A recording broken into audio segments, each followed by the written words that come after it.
Assalamualaikum warahmatullahi wabarakatuh. Perkenalkan nama saya Andin Melati dengan NIM 122111321 dari Prodi Manajemen kelas 2 Aplikasi Komputer Statistik dan saya merupakan mahasiswi dari Sekolah Tinggi Ekonomi BEM Jateng. Nah, sebelumnya pada video kali ini saya akan membahas mengenai skala Likert dan modul 7 validitas dan reliabilitas. Nah, untuk itu kita akan ke skala Likert terlebih dahulu. Pengertian skala Likert atau Likert Scale adalah skala penelitian yang digunakan untuk mengukur sikap dan pendapat. Dengan skala Likert ini, responden diminta untuk melengkapi kuesioner yang mengharuskan mereka untuk menunjukkan tingkat persetujuannya terhadap serangkaian pertanyaan. Pertanyaan atau pernyataan yang digunakan dalam penelitian ini biasanya disebut dengan variabel penelitian dan ditetapkan secara spesifik oleh peneliti. Nama skala ini diambil dari nama penciptanya yaitu Francis Likert, seorang ahli psikologi sosial dari Amerika Serikat. Tingkat persetujuan yang dimaksud dalam skala Likert ini terdiri dari 5 skala yang mempunyai gradasi dari sangat setuju hingga sangat tidak setuju. Nah, 5 pilihannya sebagai berikut ya teman-teman. Terdapat sangat setuju, setuju, ragu-ragu, tidak setuju, sangat tidak setuju. Nah, selain gradasi persetujuan, dapat juga digunakan pada beberapa jenis gradasi tentang sikap pendapat seperti sangat suka, suka, netral, tidak suka, dan sangat tidak suka. Selanjutnya, pada umumnya, instrumen penelitian menggunakan skala Likert ini dibuat dalam bentuk angket atau kuesioner dengan pilihan ganda atau checklist daftar peserta. Setelah pembahasan mengenai skala Likert, kami dari kelas 2 aplikasi komputer statistik telah membuat kuesioner mengenai pemilihan presiden dengan 9 pertanyaan dan terdapat 24 presiden. Setelah mendapatkan hasil kuesioner, maka selanjutnya kami validitas dan reliabilitas. Nah, untuk penjelasannya, validitas dan reliabilitas yaitu mempunyai tujuan membuktikan kebenaran suatu butir. Butir yang dikatakan sahih atau benar apabila butir tersebut mempunyai kontribusi terhadap nilai variabel yang diukurnya. Keputusan butir valid atau gugur digunakan dua cara, yaitu membandingkan nilai R, X, Y, hasil hitungan atau output SPSS dengan R pada tabel dan membandingkan nilai probabilitas output SPSS dengan nilai probabilitas yang digunakan peneliti, atau biasanya menggunakan 5% untuk penelitian sosial dan 1% untuk penelitian eksas. Nah, apabila nilai R atau XY lebih besar dari R tabel atau probabilitas output SPSS lebih kecil dari 0,05, maka butir tersebut sahih atau benar. Begitu juga sebaliknya apabila nilai RXY lebih kecil R tabel atau nilai probabilitasnya lebih besar dari 0,5, maka butir dapat dikatakan gugur. Nah, keterangannya sebagai berikut ya teman-teman. Nah, setelah pembahasan mengenai skala Likert dan validitas dan reliabilitas, untuk hasil kuesioner yang mengenai pemilihan presiden dengan 9 pertanyaan dan 24 responden sebagai berikut. Nah, akan saya perlihatkan untuk hasil kuesionernya ya teman-teman. Bisa dilihat sebagai berikut. Nah, sudah saya pindahkan ke Microsoft Excel. Untuk respondennya terdapat 24 responden dan 9 pertanyaan. Nah, langsung saja kita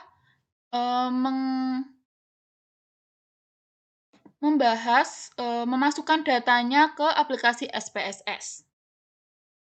Nah, setelah pembahasan mengenai skala Likert dan modul ke-7 validitas dan reliabilitas, maka selanjutnya kita akan ke aplikasi SPSS untuk mengisi data dari hasil kuesioner mengenai pemilihan presiden 2024 ya teman-teman. Nah, langsung saja kita ke aplikasi SPSS. Nah, sebelumnya Untuk variable view sudah saya isi mengenai nama, akan saya jelaskan terlebih dahulu. Untuk nama F1 dan seterusnya ini merupakan formulir yang berupa pertanyaan, terdapat 9 pertanyaan dari 24 responden. Dan ini tabnya numerik, width-nya 8, desimalnya 0, dan labelnya bisa dilihat sebagai berikut ya teman-teman. Dan value-nya non, missing-nya non, kolomnya 8, elect-nya right, measure-nya scale. Nah, langsung saja kita ke data view. Nah, bisa dilihat terdapat F1 dan respondennya 24. Nah, untuk hasil ini saya copy dari Microsoft Excel yang berupa total dari hasil kuesioner mengenai pemilihan presiden 24. Nah, selanjutnya kita pilih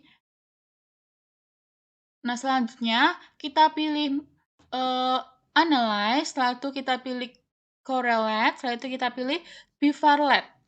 Nah, untuk ini terdapat formulir 1 sampai total ini kita pindahkan ke variabel.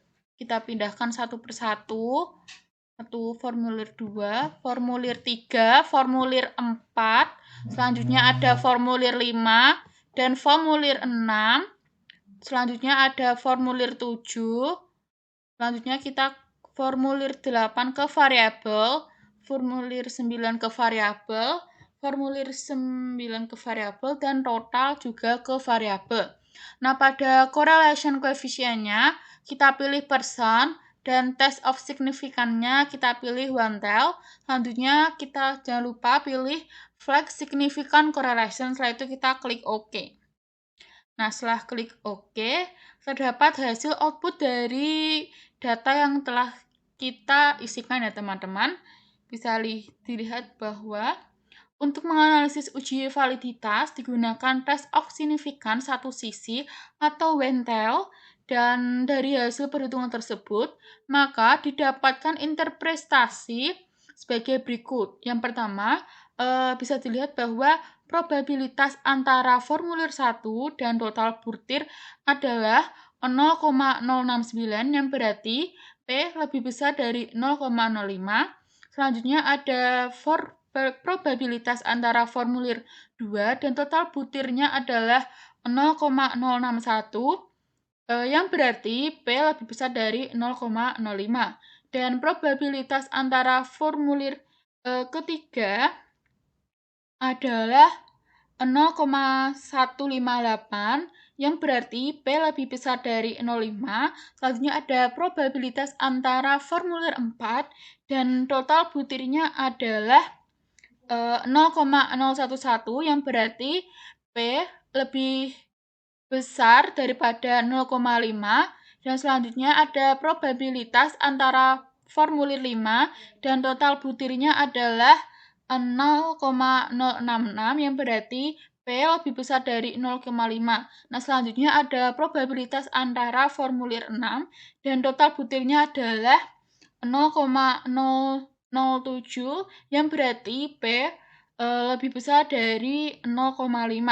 Nah, selanjutnya kita ke probabilitas antara formulir 7 dan total butirnya adalah 0,00 yang berarti P lebih kecil daripada 0,05. Selanjutnya ada probabilitas antara formulir 8 dan total butirnya adalah 0,00 yang berarti P lebih kecil 0,5. Dan yang terakhir yaitu probabilitas antara formulir 9 dan total butirnya adalah 0,00 yang berarti P lebih kecil dari 0,5. Nah, suatu pengukuran dinyatakan valid apabila memiliki korelasi yang signifikan. Dikatakan signifikan jika P lebih kecil probabilitas. Nah, dari interpretasi di atas, signifikannya karena P lebih besar 0,5, maka dari itu butir pertanyaan 1, 2, 3, dan 5 bisa dikatakan tidak valid. Sedangkan 4, 6, 7, 8, dan 9 masing-masing memiliki korelasi yang signifikan dengan total butir karena P lebih kecil 0,5. Maka dapat disimpulkan bahwa butir pertanyaan 4, 5, 7, 8, dan 9 bisa dinyatakan valid.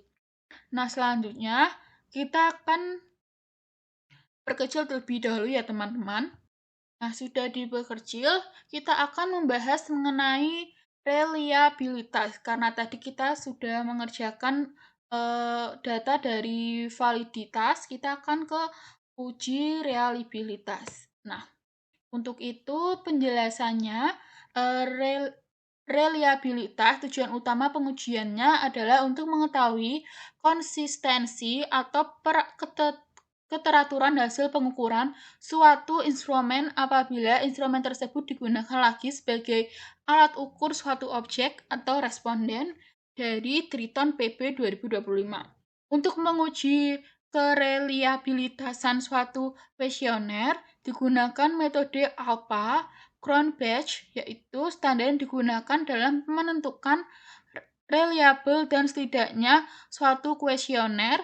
Penelitian umumnya adalah perbandingan antara nilai R hitung dengan R tabel pada taraf kepercayaan 9% atau tingkat signifikansi 5%. Pengujian reliabilitas dengan metode alpha Cronbach ini, maka nilai R hitung diwakili oleh nilai alpha menurut Santoso tahun 2027 227. Apabila alfa dihitung lebih besar daripada R tabel dan alfa dihitung bernilai positif, maka suatu kuesioner dapat disebut reliable. Nah, terdapat rumus alfa Cronbach sebagai berikut ya teman-teman. Nah, selanjutnya kita akan menguji mengenai uji reliabilitas. Kita akan pergi terlebih dahulu. Selanjutnya kita klik analis. Nah, untuk datanya sama ya teman-teman dari hasil data kuesioner tadi. Kita klik analis. Kita pilih scale. Setelah itu kita pilih reliability analysis. Nah, kita pindahkan semuanya ke item ya teman-teman. Seperti tadi. Formulir 2 pindahkan. Formulir 3. Formulir 4. Formulir 5. Formulir 6, 7, selanjutnya, dan seterusnya ya teman-teman. Sampai ke total pindahkan ke item. Nah, sudah terpindahkan ke item, langsung saja. Nah, ini untuk modelnya kita pilih model alpha ya teman-teman. Nah, kita klik OK. Nah, setelah klik OK, terdapat hasil output sebagai berikut ya teman-teman. Maka responden yang teliti pada uji coba kuesioner berjumlah 24 atau nilai N-nya yaitu 24 dan semua data tidak ada yang exclude atau dikeluarkan dari analisis. Nilai alpha Cronbach-nya adalah 0,695 dengan jumlah pertanyaannya 9 butir dan nilai R tabel untuk diuji kedua sisi pada taraf kepercayaan yaitu 95% atau signifikansi 5% dan P sama dengan 0,5 dapat dicari berdasarkan jumlah responden. Oleh karena ini nilai alpha Cronbach-nya yaitu 0,695. Nah, maaf untuk jumlahnya yaitu 10 ya teman-teman. Nah, untuk jawaban mengenai data dari hasil kuesioner pemilihan presiden yaitu sebagai berikut ya teman-teman. Maaf jika ada salah kata, saya mohon maaf. Wassalamualaikum warahmatullahi wabarakatuh.